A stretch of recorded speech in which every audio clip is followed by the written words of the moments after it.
Greetings, people of Earth. Welcome back. My name is Jax, and today we're talking about something that's a little funny. So you can already read the title, Beige Gays.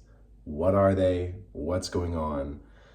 More terminology to sort of dehumanize or to talk about guys, and more ways of being catty, and it's typical of the gay community to come up with something when they're hurt by people. So, if you don't know, there is this new terminology called a beige gay. There are things like a beige flag in dating where it's not like a good thing, it's not like a bad thing, it might just be a thing.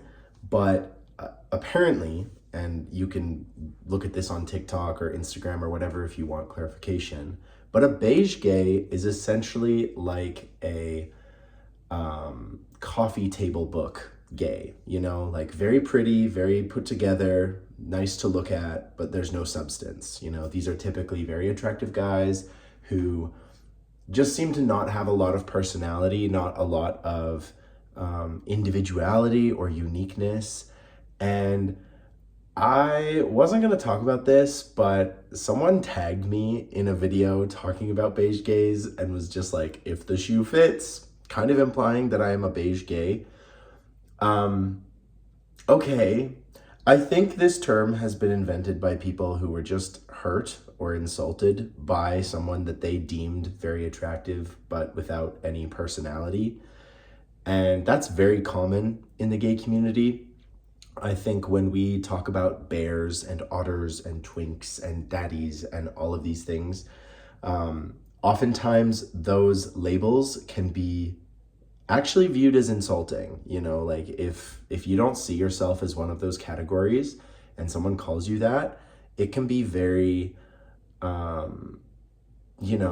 can take you aback. It can make you go like, what do you mean? Like, I'm not that category, when maybe you are, maybe you're not, but you still take offense to it. And so this whole idea of like beige gays, I get it, because yes, I have hung out with guys that I would ascribe this title to. Would I ever say it to their face? Would I ever use it in, describing them to another person if I want to be catty? Probably not. I think it's kind of mean, especially because you're inferring that these very attractive men are boring and they don't have any substance. They're as shallow as a kiddie pool and as superficial as Narcissus or something like that. But I think it's an interesting way to kind of explore how the gay community works. And like I said, when someone in the gay community gets hurt by someone, it's really easy for that person who is hurt to become prejudiced and then to sort of dismiss everyone along the same lines as the person. I live in Canada, and so the gay community is very obsessed with hockey boys in Canada. And hockey boys have this reputation in the gay community for being down low, like DL, closeted, super homophobic, really problematic. But they're so hot, like that's kind of the standard thing. And I think that perception of hockey boys in the gay community is largely shaped by gay people feeling as though they've been mistreated by hockey boys. And so the beige gays is kind of the exact same thing. You're hurt by someone who is very attractive, but just doesn't seem to have a lot of substance behind them, probably because you don't know them very well. So it's kind of crazy to say that someone has no personality when you just don't know that person and they're obviously not wanting to open up to you. I think that's pretty obvious. Have I dated or like gone on dates with or talked to people that might fit this description quite well? Probably. And I'm sure some people have gone on dates with me and thought, yeah, definitely a beige gay, definitely no personality, no substance, but maybe I was just super quiet. Maybe I was just not in the mood to talk to people or to open up to someone. Maybe they said something that put me on guard or made me feel weird. But like I said, I think this is a good study on how to engage with other people. And instead of coming up with some quirky, snarky nickname for them, maybe just try and meet them on a human level and Also, there's a conversation to be had about taking rejection. Gay people have a really hard time taking rejection of any kind.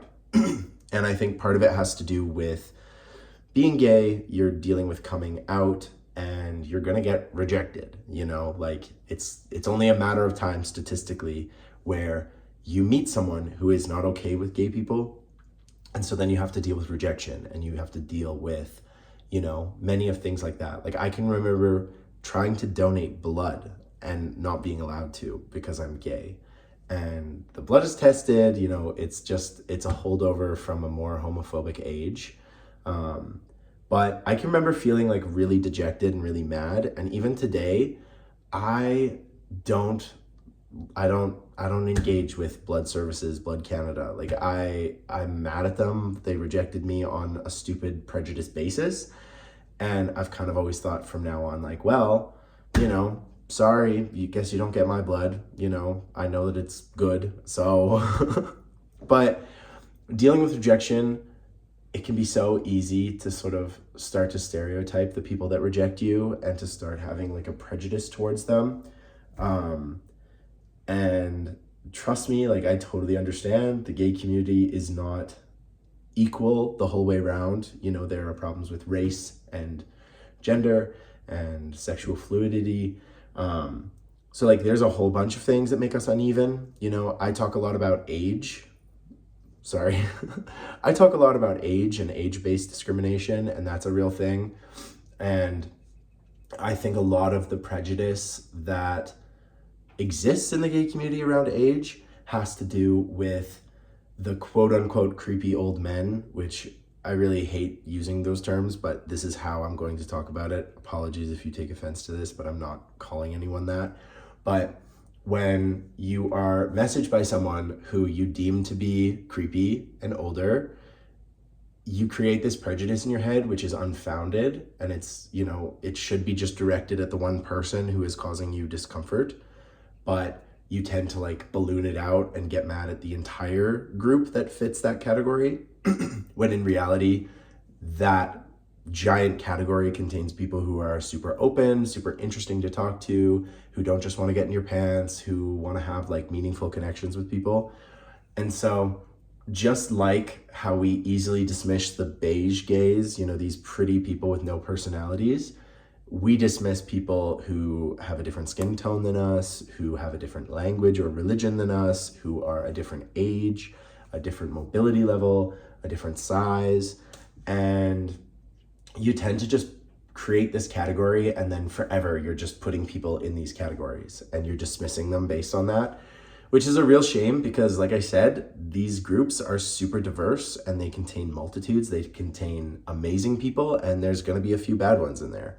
And I'm sorry if you had to deal with a bad one. I'm sorry if you had to deal with a bad beige gay, but that is really not a thing.